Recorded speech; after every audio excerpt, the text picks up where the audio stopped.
यति बेला मसँग संवाद गर्नको लागि पुण्य गौतम हुनुहुन्छ। पुण्य सर नमस्ते, यहाँलाई स्वागत छ। थ्याङ्क यू सो मच, धन्यवाद। हर्क साम्पाङले केही घण्टा अगाडि मात्रै एउटा स्ट्याटस लेख्नु भएको छ बिहान, हैन? अब जस्तो स्ट्याटसमा के भनिएको छ भने एक अर्कालाई हामीले मन नपराउने, हाम्रो भनौँ न एउटा समुदायले अर्को समुदायको अस्तित्व स्वीकार नगर्ने जुन परिपाटी छ त्यसले नै देश विकास नभाओ भन्ने हिसाबले कुरा गर्नुभएको छ। उहाँले ठ्याक्कै के लेख्नु भएको छ भने स्ट्याटसमा सामाजिक सञ्जाल फेसबुक मार्फत एउटा स्ट्याटस के लेख्नु भएको छ भने कि त मान्छे अनुहार बिनाको हुनुपर्छ कि त आँखा बिनाको। अनुहारमा नाक थ्याप्चो र आँखा चिम्सो छ भने नाक चुच्चो र आँखा ठुलो हुनेले मन नपर्ने, अनुहारमा नाक चुच्चो र आँखा ठुलो भएको देख्दा नाक थ्याप्चो र आँखा चिम्सो भएकोलाई मन नपर्ने, बरु आँखा नहुने भए नि अनुहार देखिँदैन थियो, नाक र आँखा नदेखेपछि आनन्दै हुन्थ्यो होला, आनन्दै हुन्थ्यो। यो मानसिक दरिद्रताले भरिएको नेपाली रौन्जेल कहिले भलो नहुने भयो यो देशमा, नहुने भयो देशको। यो कस्तो घृणा, यो कस्तो लडाइँ। हामी सबै मिलेर देश बनाउन भनेर श्रमदानको अभियान चलाएको हतार नाके आकार र प्रकार हेरेर मूल्याङ्कन गर्न पुग्छन् कतिपय। यो नाकको आकार र प्रकारको लडाइँले आक्रान्त समाजमा फेरि नाकको आकार प्रकार मिले पनि जुङ्गाको लडाइँले बिताइरहेछ। यहाँ तेरो जुङ्गा ठुलो कि मेरो जुङ्गा ठुलो? तेरो त जुङ्गै छैन। नेपालको उन्नति नहुनु कारण यही नाक आँखा र जुङ्गाको लडाइँ भएकाले गर्दा हो। के गर्नु, हामी यस्तै त हो नि ब्रो। फुलको आँखामा फुली संसार भन्छन्, तर त्यो आँखाले किन नाक मात्रै देखेको? खोइ त फुल अनि खोइ त सुगन्ध। हाम्रो देशको यो समस्या समाधान गर्न हामी सबैले के कस्ता सोच विचार बदल्नुपर्छ त्यो बुझ्नै पर्छ। अब हामी सबै नेपाली नेपाल आमाको सन्तान भन्ने बुझाइ नआउन्जेल देशमा उन्नति हुँदैन। विभेदजन्य अपराधले देश खरानी बनाइ नै रहनेछ भन्नुभएको छ। कसरी हेर्नुपर्ने सर यो? वाह वाह वाह वाह, कस्तो भावपूर्ण, कस्तो सारगर्भित, कस्तो नेपालीत्व झल्किने महान स्ट्याटस। यो केवल सपाट स्ट्याटस मात्रै होइन, यो नेपाली राष्ट्रियताको धरोहरलाई जोगाउने एउटा सुन्दर निबन्ध पनि हो, यो स्टेटमेन्ट पनि हो। म यो स्टेटमेन्ट, यो निबन्ध बापत, यो देशभक्तिपूर्ण भावधारा बापत उहाँलाई सल्युट गर्न चाहन्छु। क्या बात हर्क साम्पाङज्यू, स्याबास हो। मैले पनि वर्षौँदेखि यही भन्दै आएको छु र कैयौँको मनमा गुजुल्टिएको प्रश्न पनि यही हो। किन छ यहाँ जातीय विभेद? किन छ यहाँ धार्मिक साम्प्रदायिक छुवाछुत? किन छ एक अर्कामा गाड कोराकोर भुँडी फोराफोर गर्ने प्रचलन? के यो भगवानले तय गरेको नियम हो? धरतीमा मान्छेहरू विविध रूपमा जन्मिन्छन्, धरती नै विविधताले भरिएको छ। हामी कहाँ हिमाल छ, तराई छ, पहाड छ, दिन छ, रात छ, हरियो छ, निलो छ, कालो छ। धरती जसरी विविध छ, मान्छेको स्वरूप पनि विविध छ। कोही चिम्सो आँखा गरेको, हर्क साम्पाङज्यूले भने जस्तो थ्याप्चो नाक भएको छ, कोही चुच्च र चुच्च नाक गरेको होइन, अब ठुलो आँखा भएका छन्, कोही खैरा बिरालोको जस्तो आँखा भएका छन्, कोही कस्तो छ, कोहीको आवाज ठुलो छ, कोहीको सुरिलो छ। भनेपछि यो विविधतालाई स्वीकार हामी सबै मान्छे, we are all human being as Nepal आमाका साझा सन्तान हो। पहिला हामी वी आर अल ह्युमन बिङको भावनाबाट गुज्रिनुपर्छ, विश्व मानव, ग्लोबल ह्युमन। किनभने मान्छे भनेको जहाँको पनि उयो हो, प्राणी भनेको उयो हो, सबैको आत्मा हुन्छ, मन हुन्छ भन्ने हिसाबले हामी परोपकारी बन्नुपर्छ। पृथ्वीमा जन्मिएका हरेकले हरेकको वास्ता गर्नुपर्छ, गरिबलाई हेर्नुपर्छ, दुखीलाई मद्दत गर्नुपर्छ। यो एउटा कुरा भयो। अब अर्को, उहाँले यो संसारको विविधतालाई सम्बोधन गर्न खोज्नुभयो। सबै जाति, सबै भाषा, सबै धर्म, सबै लिङ्ग, सबै वर्ण, सबै हामी चाहिँ नेपाली भएर अभिव्यक्त हुनुपर्छ। अब जुङ्गाको लडाइँ त्यस्तै छ। कसको जुङ्गा सद्दाम हुसेनको जस्तो, कसको जुङ्गा प्रचण्डको जस्तो, कसको जुङ्गा कसको जस्तो आदि इत्यादि भनेर गाड कोराकोर भुँडी फोराफोर गर्ने यो घटिया प्रचलनले नेपाल पछाडि पर्यो। अहिले वास्तवमा नेपाललाई विकसित गर्ने हो भने सबै जाति भाषा वर्ण लिङ्गबाट उठ्नुपर्छ। यो उहाँको सायद गुनासो केमा होला भने उहाँले जति पनि विकास निर्माणको काम गर्नुभयो त्यसलाई कतिपयले जातीय चस्माबाट हेरेर यो त राईको छोरोले गरे ठिकै छ भनेर पनि यसरी विभेद गरेको उहाँले महसुस गरेको हुनुपर्छ। होइन, कतिपयले सुङ्निया पार्वङ बनाउँदा होइन, सिलामसाकमा पार्क बनाउँछु भन्दा खालि राई लिम्बू भन्दा माथि उठ्न सकेन भन्नेहरू पनि छ। तर त्यो उहाँहरूले माने पनि त्यो त देशको संस्कृति हो नि फेरि। अवश्य अवश्य जनकजी, किनभने देशको सांस्कृतिक निधिहरूलाई संरक्षण गर्नुपर्छ।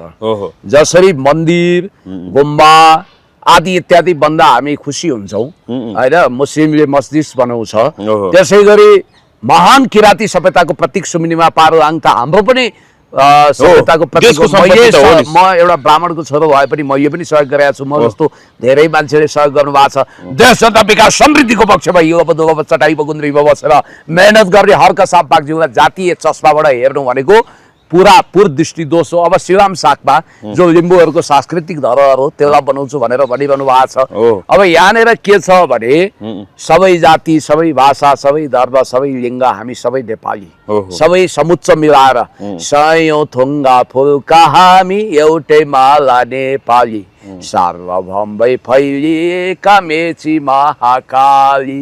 केही विभेद छैन, किनभने कवि प्रदीप कुमार राई उर्फ व्याकुल बाहिरको यो राष्ट्रिय गानको भावधारामा उहाँ जानुभयो। अब त्यति मात्रै होइन, यहाँनिर के देखिन्छ भने उहाँलाई त कतिपयले पास्टरै बनाइसके त। हेर्नु त, पास्टर अर्कै पास्टर भनिदिन्छन्। अब भयो त पास्टर किन भने कतिले क्युआर पार्टी भनिदिन्छन्। जे गरे पनि सुख छैन। यो धरतीमा असल गर्नेहरूलाई कहिल्यै सुख दिएनन्। हर्क साम्पाङज्यूको उच्च मूल्याङ्कन नेपाली जनताले गरेका छन्। तपाईँ एकदम निरन्तर बगिरहेको नदी जस्तै अगाडि बढ्नुहोस्। काग कराउँदै गर्छ, पिडा सुक्दै गर्छ, कुकुर भुक्दै गर्छ, हात्ती लम्किँदै गर्छ, कुत्ता भुक्ते हजार, हात्ती लम्के बजार। तपाईँको गन्तव्य रोकिनु भएन, तपाईँको दृष्टिकोण ठिक छ। अब तपाईँलाई पाइला पाइलामा एम्बोस थापेको मलाई महसुस छ।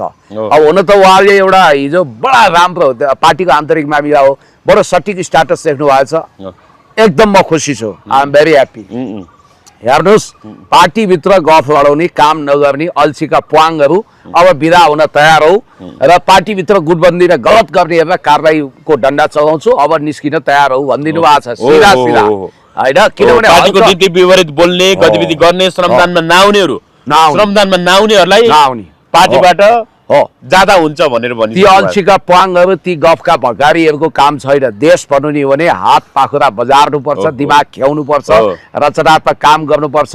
अब गफ लडाएर आकाश पाताल जोतेर खाने दिन गयो भन्ने उहाँको आशय हो। या मानका बडे मानका सुत्केरी हुन योग्य आइवेको जस्तै भुँडी तेर्स्याएर अब खाने दिन गयो। वास्तवमा ट्रेडमिलमा दौडिने होइन, पेट घटाउनु छ भने श्रमदानमा आउनुहोस् भन्ने उहाँको कति मिठो अभिव्यक्ति छ। त्यसकारण म प्रधानमन्त्री हुन्छु, म राष्ट्रपति हुन्छु, म देश चलाउँछु।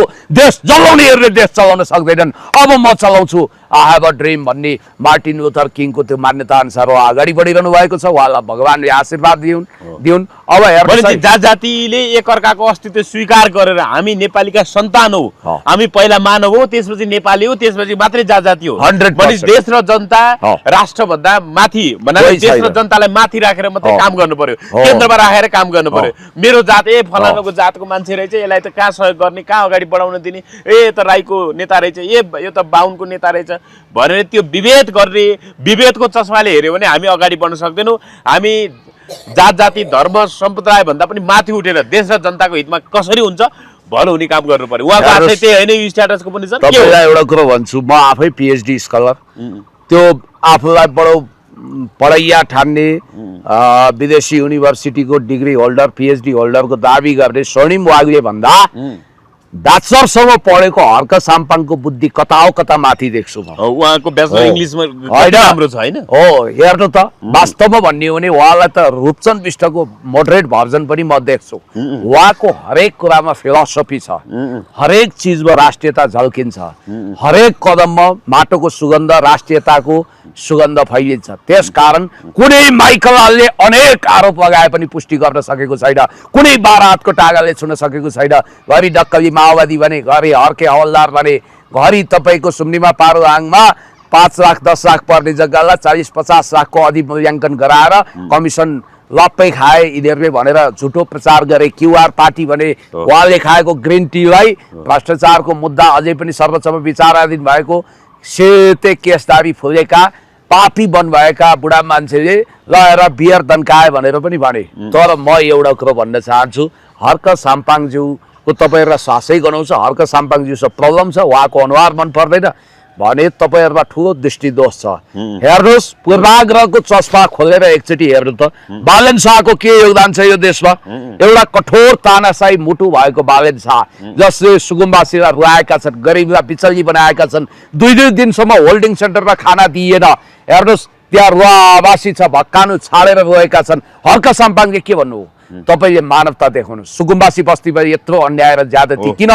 यो मानवता विरोधी उच्छ्वास किन? अब हर्क साम्पाङलाई अहिले लगेर यिनीहरूले आयरल्यान्डको नेपाल आयरल्यान्ड मैत्री समितिको बनाए। उहाँको चाहना चाइना नेपाल मैत्री समितिको प्रमुख बन्ने थियो। होइन, उहाँको यसबारे एउटा स्ट्याटस पनि छ पुनः सर। उहाँले के लेख्नु भएको छ भने मलाई आयरल्यान्डको संसदीय मैत्री सम्बन्धको संयोजन गर्ने जिम्मेवारी प्राप्त भएको छ। अरू होइन, एउटा कुरा, प्रधानमन्त्री सदनमा नआउने, अटेरी गरेर बस्ने यथार्थ छ हाम्रो संसदीय अभ्यासमा भनेर कसरी सुनाउने होला?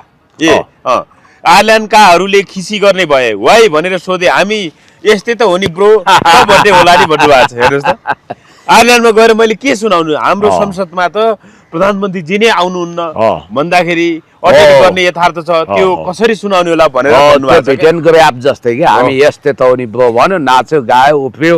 होइन, म त छक्क पर्छु कि आयरल्यान्डसँग उहाँको अहिलेसम्म गोरु बेचेको साइनो पनि छैन।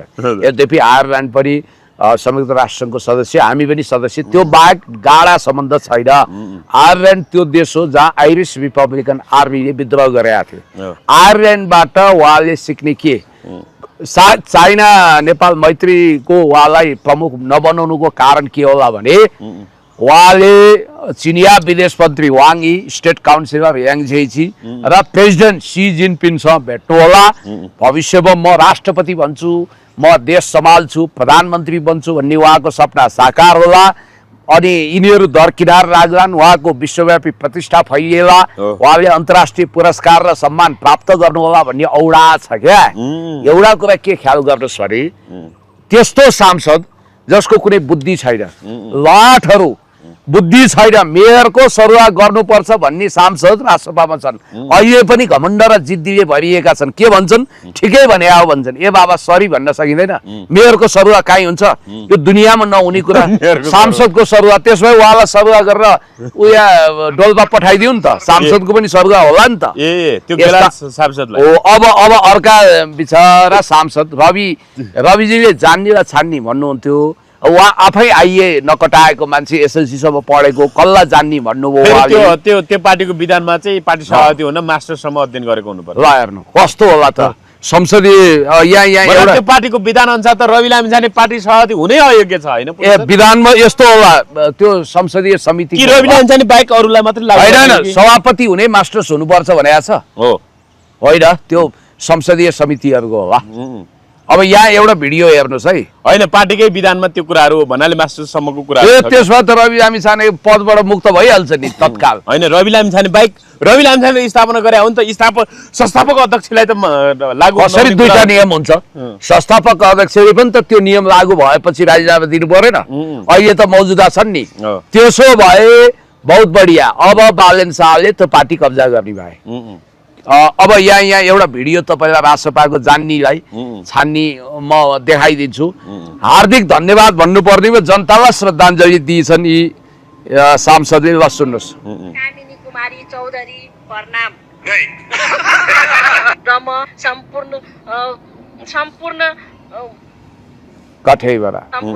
सम्मानित मतदाताहरू प्रति हार्दिक श्रद्धाञ्जली अर्पण गर्न चाहन्छु।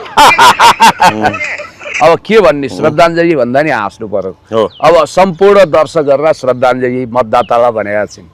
भनेपछि यस्ता यस्ता मान्छे कहाँबाट आए, कहाँबाट टप्किए, कस्तो जान्नेलाई छानेछन् त यिनीहरूले। होइन, आज अर्को साम्पाले एउटा विषय के उठाउनु भएको छ भने जस्तो प्रधानमन्त्रीलाई गाली गर्ने, युट्युबबाट गाली गर्ने कन्टेन्ट क्रिएटर अब रोशन पोखरेल पक्राउ परे, अनि एकजना मन्त्रीलाई अब के लेख्ने पनि पक्राउ परे। उनले 24 घण्टाभित्रै पक्राउ गरेर देखाए, ओहो कत्रो शक्ति तागत देखाएको भनेर व्यङ्ग्य पनि हाने उनलाई।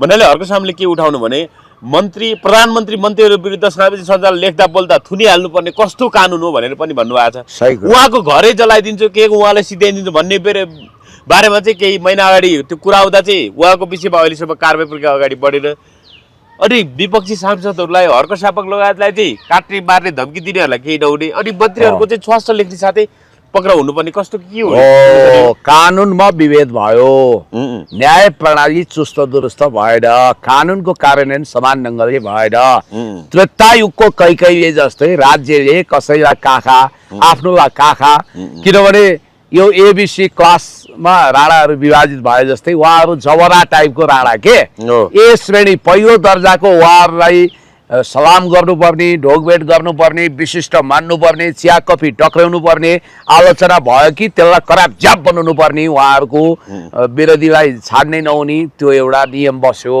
अब हर्क साम्पाङ त पाखा लगाइएको त्रेतायुगको कैकैले पाखा लगाए जस्तै अब हर्क साम्पाङ वा नेकपा एमालेका मान्छेलाई जसले जति गाली गरे पनि हुने जति ठुगे पनि हुने हप्काए पनि हुने कुटे पनि हुने जे गरे पनि हुने हर्क साम्पाङज्यूलाई विस्फोमन गर्ने त्यो महिलालाई उनले माफी पनि मागेका छैनन् किन तपाईको साइबर क्राइम लगाएर उनलाई चाहिँ अनुसन्धान गरिएन अब त्यो बिचरा रोशन पोखरेल भाइ कन्टेन्ट क्रिएटर उही हाम्रो प्रधानमन्त्री बालेन शाहजी पनि पहिला फु रासपा फु अमेरिका फु के जाति भन्नुहुन्थ्यो सायद त्यही स्कुल अफ थटबाट मामुवाला भाषा पनि के सिक्या होला ती भाइ अब नयाँ पुस्ताका ऱ्यापबाट प्रभावित तिनले चाहिँ तपाईँको खोइ के भनेछन् एउटा कन्टेन्ट क्रिएट भएछ बिचरा उनलाई लगेर साइबर क्राइमले झ्याइकुटी पार्यो उनले माफी मागे उनले वास्तवमा माफी मागेको भिडियो पनि बनाए त्यसपछि उनले त्यस्तो कन्टेन्ट पनि क्रिएट गरेनन् अहिले त सिधै उनलाई लगेर पूर्वपक्षमा जेल हाल्यो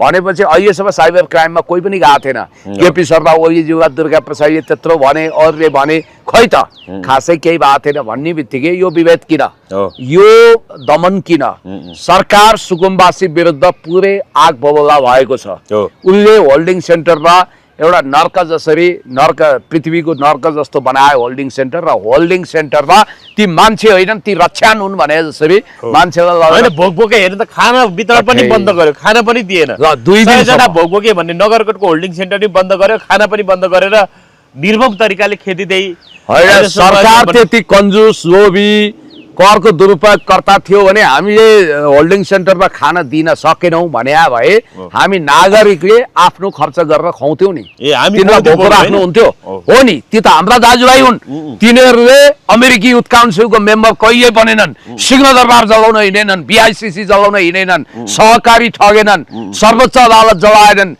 नेपालको महान नागरिकता त्यागेर अमेरिकी नागरिकता ल्याएनन् अमेरिकी नागरिक बनेनन् उनीहरूको चेलीबेटीले बिहार यूपीतिर बिहा गरेनन् उनीहरू देशभक्त भए त्यसैको दण्ड स्वरूप मानव कुनै महा अपराध गरेर घोर नरकम परे जस्तै उनीहरूको बर्बादी भयो त्यसमा पनि 2 दिन अन्न पानी नाकाबन्दी गरे जसरी उनीहरूलाई अमानवीय तरिकाले अन्न पानी नदिने वृद्ध छन् बुढा छन् यसै त घर भत्का पीडा छ 2 दिनदेखि केही खान दिएनन् भनेपछि हेर्नुहोस् सुकुम्बासीहरूको आशीर्वादले फल्छ फुल्छ फस्टाउँछ हाम्रो शिरमा आशीर्वाद छ र जल्ला श्राप छ नि यो सरकारवालालाई तिनीहरूको कहिले भलो हुने छैन किनभने दरिद्र नारायण भन्छ गरिबहरूलाई तपाईले यति रौनु भएको छ नजाने तपाईको अर्को पुस्तालाई के हुन्छ मलाई थाहा छैन हजुर पुलिस सर त्यहाँ तपाईको मेसेन्जरमा आएको होला ल हेर्नु त राष्ट्रसभाको आजभन्दा 2 वर्ष अगाडि नै बटेको बैठकले अब 2 साल अगाडिको बैठकको साउनको बैठकले राष्ट्रिय पदाधिकारीको विभागका पदाधिकारीको मापदण्ड तोक्याएको छ विभाग पदाधिकारी भनेपछि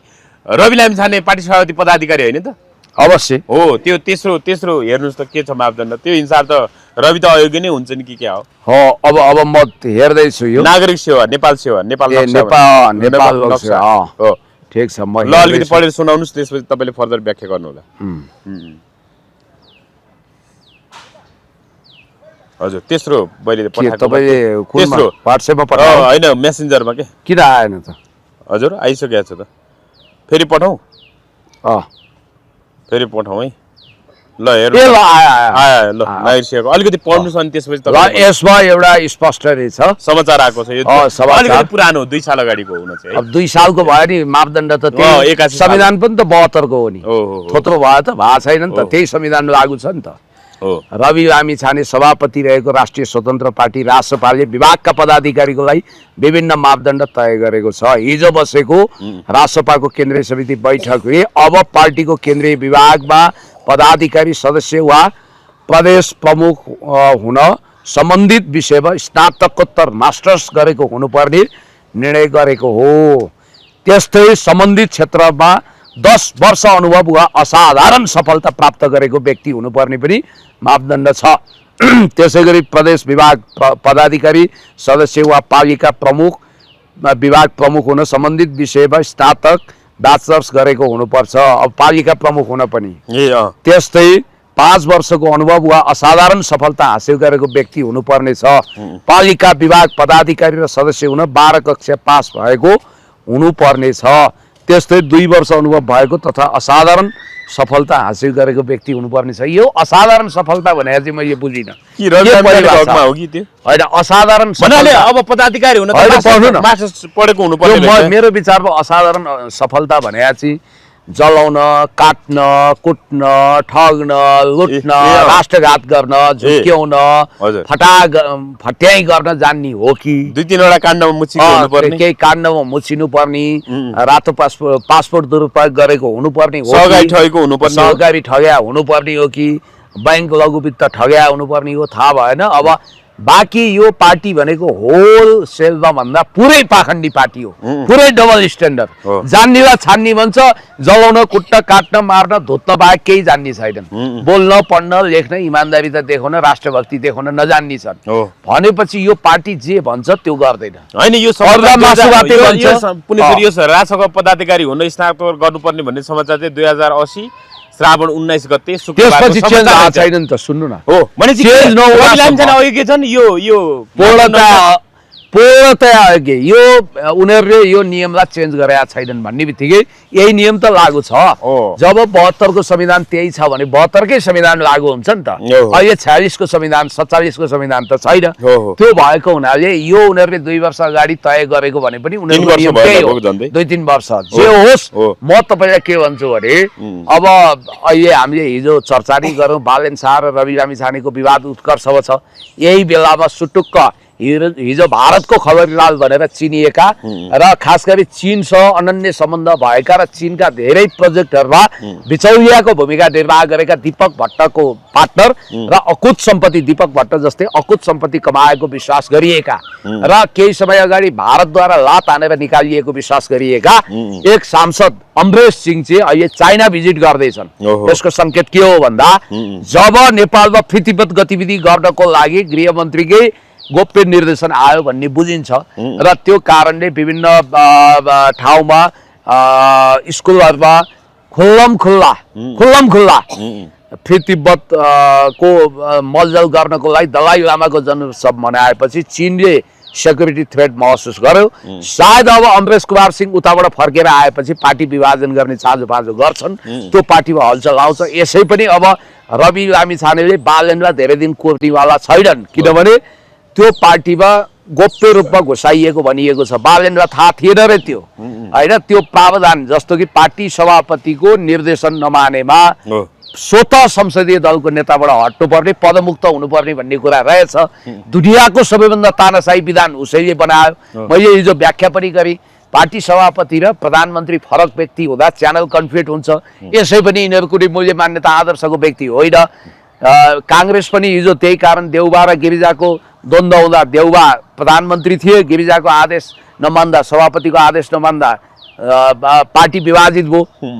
सूर्यबहादुर थापालाई पशुपति शमशेरले कारबाही गर्दा प्रधानमन्त्री थिए, पार्टी विभाजन भयो। अब विभाजन हुने पालो यो रासपाको हो र उनीहरू विभाजनको सङ्घारमा पुगिसके। एक होइन अनेक टुक्रामा उनीहरू विभाजित हुँदैछन्। हेर्नुहोस् त्यो हरिवंशको नीति जस्तो संघीयता चाहिन्छ भन्छ, चाहिन्छ पनि भन्ने, अनि त्यसपछि उता पर गएर चाहिँदैन पनि भन्ने अनेक किसिमका फन्डाबाजहरू, अनेक किसिमका फन्डाको अन्डा फुटाएर अमलेट बनाउन नसक्नेहरू त्यहाँ छन्। त्यसकारण यो पार्टी खरानीबाट उदा खरानीमै बिगाउँदैछ र अब रवि लामिछानेले कुनै पनि दिन बालेनलाई घोक्रे ठाक लगाउने कोसिस गरे भने आश्चर्य मान्नु पर्दैन र बालेनले पनि रवि लामिछानेको अन्तिम ठेगाना सेन्ट्रल जेल वा नक्खु कारागार बनाइदिए भने आश्चर्य मान्नु पर्दैन।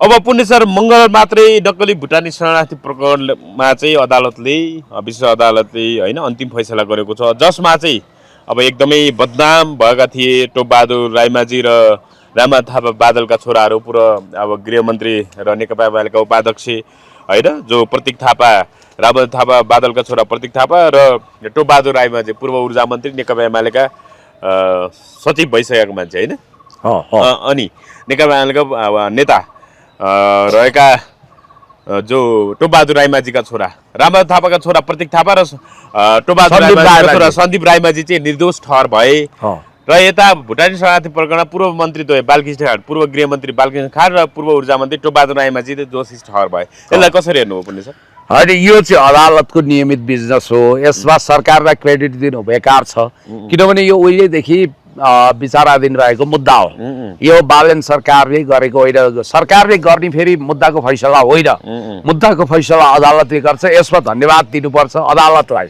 कि उनले जिरो टोलरेन्सको नीति अप्नायो टेरामिक्समा पनि यस्तै गजबको फैसला भइदिए हामी खुसी हुन्थ्यौँ टेरामिक्समा चाहिँ यसो चेस खेल्न रमाइलो गर्न अरबौपति भएका भ्रष्ट कर्मचारीहरूलाई दण्डित गर्यो 8-10 लाख भने उनीहरूले गोजीबाट चुइँदा पनि थाहा पाउँदैनन् होइन दान बकसै गर्लान् त्यति त ती भ्रष्टहरूलाई 8-10 लाख जरिवाना 6-7 महिना जेल हाल्दा त्यो डिसमिस गर्यो टेरामिक्सको त्यत्रो ठुलो घोटाला अब यता मन्त्रीहरू जो मुखिया 2.5 वर्ष अगाडि 7 महिना कति जति त जेलै बसिसकेका थिए म भन्दैछु त्यो नक्कली भुटानी प्रकरणमा आउँछु अब यता चाहिँ तपाईँको पूर्व मन्त्री मोहनबहादुर बस्नेत लगायतलाई चोखाइसकेका छ टेरामिक्स काण्डमा अब यताको कुरा गरौँ नक्कली भुटानी काण्डमा त्यसमा अब टोपबहादुरजी 2 वर्षदेखि जेलमा हुनुहुन्छ 7 महिना एक कैद फैसला गरेका छ के अरे अब अलिअलि दण्ड जरिवाना गरे होलान् त्यो तिर्न निस्केलान् अब पूर्व गृह सचिव छन् पाण्डे अब उनको पनि कैद भुक्तान भइसक्यो होला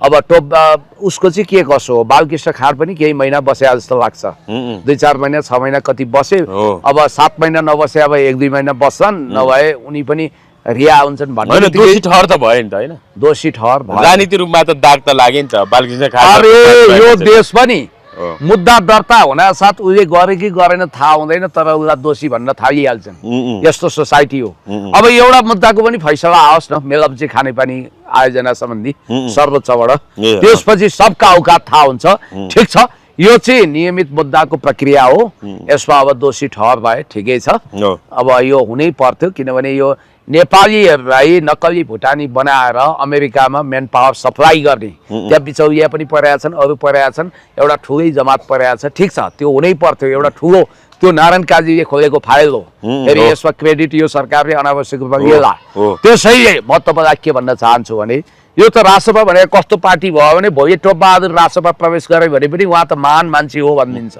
किनभने त्यो पार्टीमा यस्तो सुनपानी गौत पानी छ जो जहाँबाट गए पनि उसले छर्किएर उसलाई चोख्याइहाल्छ त्यसकारण सब कुरो रासपाले गरे भनिदिन्छ नि सडक चिल्लो बन्यो तपाईँको नगरपालिका अन्तर्गत बन्यो भने पनि त्यो रासपाले गरे भनिदिन्छ उसले बालेनले गरे भन्छन् अब एउटा कुरो चाहिँ छ प्रधानमन्त्री संसदमा आउँदैन आउने राष्ट्रघाती अभिव्यक्ति दिनुभएको छ अनि मानवता विरोधी काम गर्नुभएको छ सुकुम्बासी बस्तीमा नेपालले भारतको बित्दै नबिचेको सीमा मिचेको छ भनेर राष्ट्रघाती अभिव्यक्ति दिए बापत माफी माग्नुहुन्न हामीले कुरा गरिसकेका छौँ नर्वेको विदेश मन्त्रीले डेनमार्कको ग्रिनल्यान्ड हामीले कब्जा गरेका छौँ भन्नाले त्यो भूभागै गुमाउनु परेको इतिहास पनि हामीले सम्झिराखेका छौँ त्यसकारण हर्क साम्पाङज्यूले भने अनुसार छिटोभन्दा छिटो अब मुख्य योजना कार्य भनेर आयो त अदालतबाट जिल्ला अदालत काठमाडौँबाट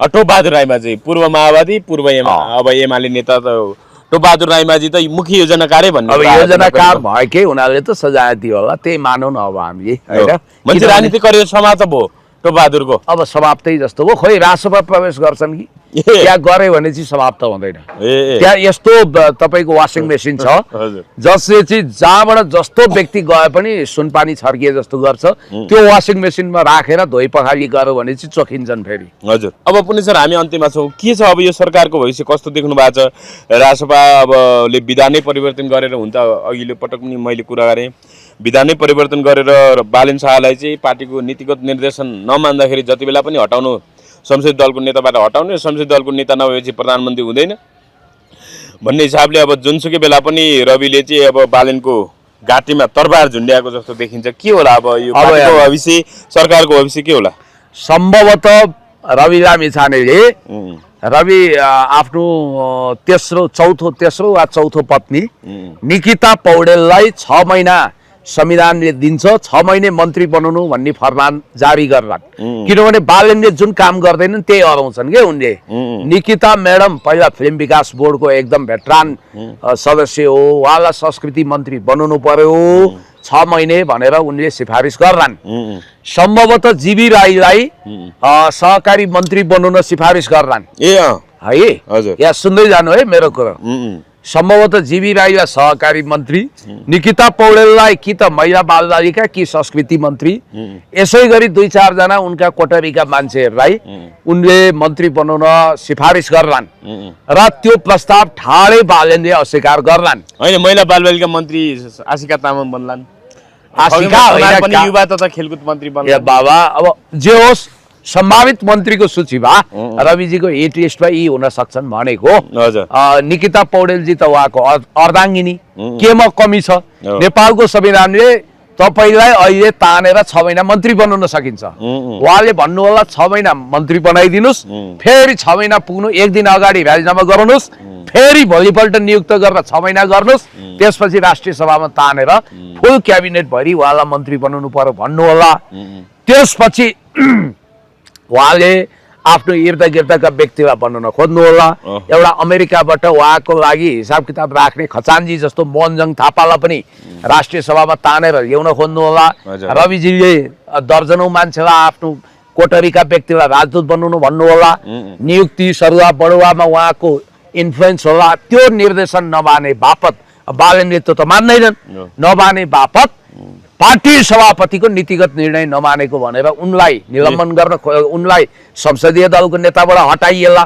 त्यसै गरी तपाईको प्रधानमन्त्रीबाट पदमुक्त गरिएला। म भन्दैछु त्यो अगाडि नै त्यही सुईको पाउना साथ बालन शाहले रवि लामिछानेको पासपोर्टको मुद्दा बेउताउन केही जादु गर्लान् अनि उनको जिल्ला अदालतमा सहमतिको लागि तयार भएको फिर्ता लिइएको सहकारी के अरे संगठित अपराध र सम्पत्ति शुद्धिकरणको मुद्दा उच्चबाट वा सर्वोच्चबाट बिउजेला, मुद्दाको पुनः डेमोक्रेसी तर्रार झुन्डिएला, उनी पुनः जेल चलान होलान् अनि वरिष्ठ नेता बालन शाह बन्लान्। एउटा कुरा तपाई ख्याल गर्नु होला, बालन शाह हट्नु पर्यो भने नि उनले आफ्नो कुर्सीको खुट्टा पनि भाँच्छन्।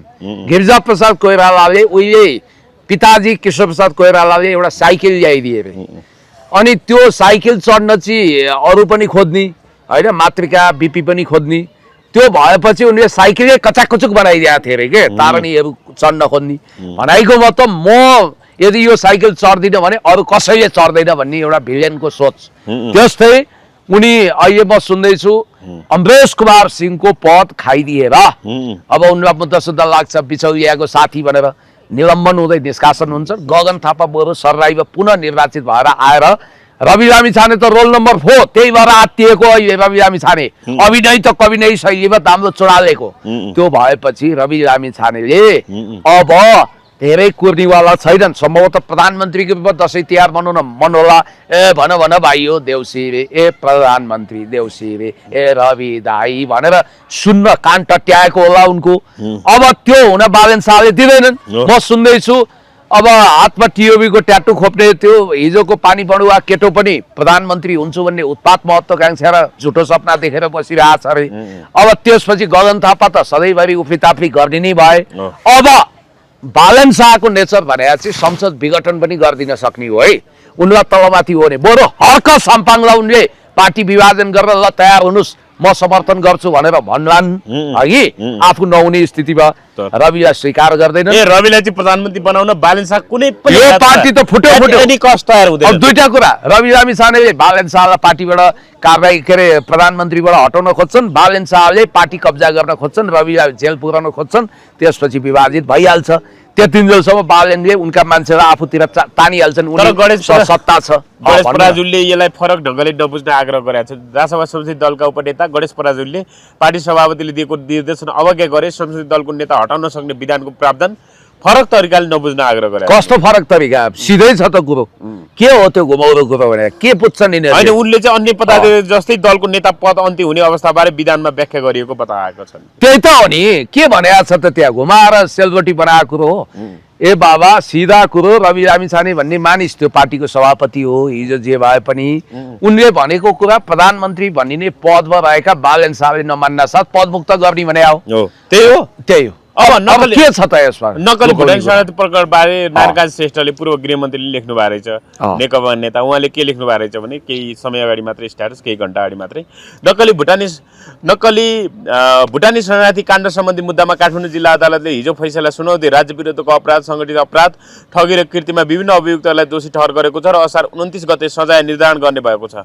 कमरेड प्रचण्ड नेतृत्वको सरकार मैले उपप्रधान तथा गृहमन्त्रीको कार्यभार सम्हालेको बेलामा सिआइबीद्वारा यो केसको गम्भीर अनुसन्धान गरी मुद्दा दायर गरिएको थियो। अहिले अदालतले त्यति बेला आरोपित मूल दोषीहरूलाई दोषी ठहर गर्ने फैसला गरेर राष्ट्रको छवि नै धमिल्याउने उक्त घटनाको टुङ्गो लगाउनु सन्तोषको विषय हो। तर म सरकारले के कुरा स्मरण गराउन चाहन्छु भने त्यति बेला मुद्दा दायर गर्दा त्यसबेलासम्मको अनुसन्धानद्वारा पुष्टि भएको आधारमा सम्बन्धितहरूलाई मुद्दा लगाइएको थियो तर अन्य कैयौँ व्यक्तिहरू शङ्काको घेरामा तानिएका थिए र त्यसका लागि थप अनुसन्धानको आवश्यकता थियो।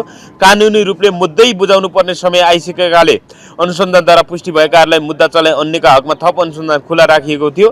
तसर्थ सरकारलाई सम्बन्धित निकाय मार्फत थप अनुसन्धान अघि बढाउन ध्यान आकर्षण गराउन चाहन्छु भन्नुभएको छ उहाँले।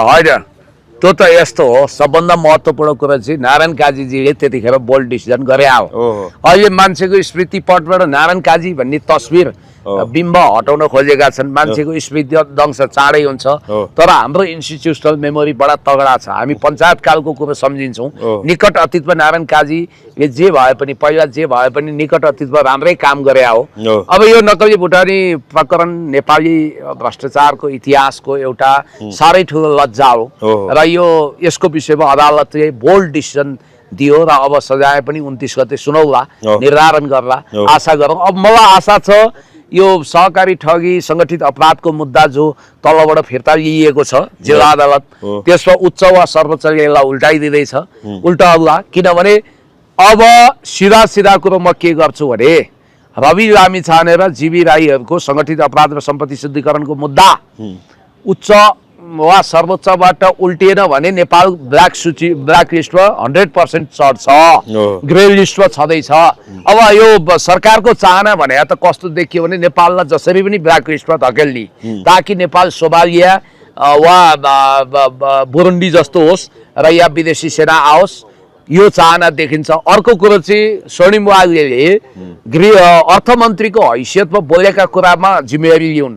उनले के भनेका रहेछन् भने म अस्ति अस्ट्रेलिया गएँ अर्थमन्त्रीको हैसियतले मैले त्यहाँ बुझ्दा त जम्मै कुराको नेपालमा भएका कारोबारको पेमेन्ट चाहिँ सायद उहाँहरूको अनुभव बताउनु भएको कि जस्तो पनि लाग्यो।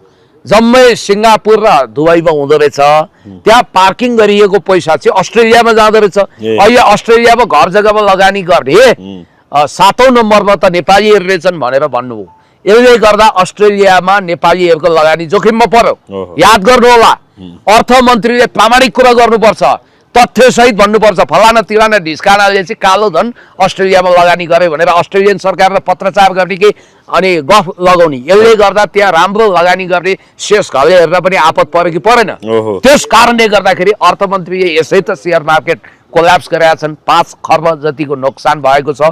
अर्थमन्त्री गैर जिम्मेवार छन् विदेशी ऋणमा निर्भर छन् र तपाईँलाई एउटा कुरा म प्रष्ट के भन्छु भने अब रासोपा पार्टीले देश धान्न सक्दैन देश चलाउन सक्दैन देश चलाउनेहरूले देश चलाउन सक्दैन। त्यसैले चलाउने तपाईहरुले ए बाबा आशीर्वाद दिनुस् न हामी त तयार छौँ। म्हणजे तपाईँ प्रधानमन्त्री बन्दै हुनुहुन्छ अब होइन अब जो पनि बन्न सक्छ। हामी जस्तै मान्छे देशभक्त इमान्दार हर्क साम्पाङज्यू लाइनमा हुनुहुन्छ धेरै मान्छे छन् विद्यादेवी भण्डारी हुन सक्नुहुन्छ। त्यस कारणले गर्दाखेरि अबको आवश्यकता भनेको हिंसामा संलग्न नभएको आगजनीमा संलग्न नभएको इमान्दार देशभक्त नै देश चलाउनु पर्छ। हर्क साम्पाङलाई नेपाल आमाको आशीर्वाद मिलोस्। हस् धन्यवाद पुण्य।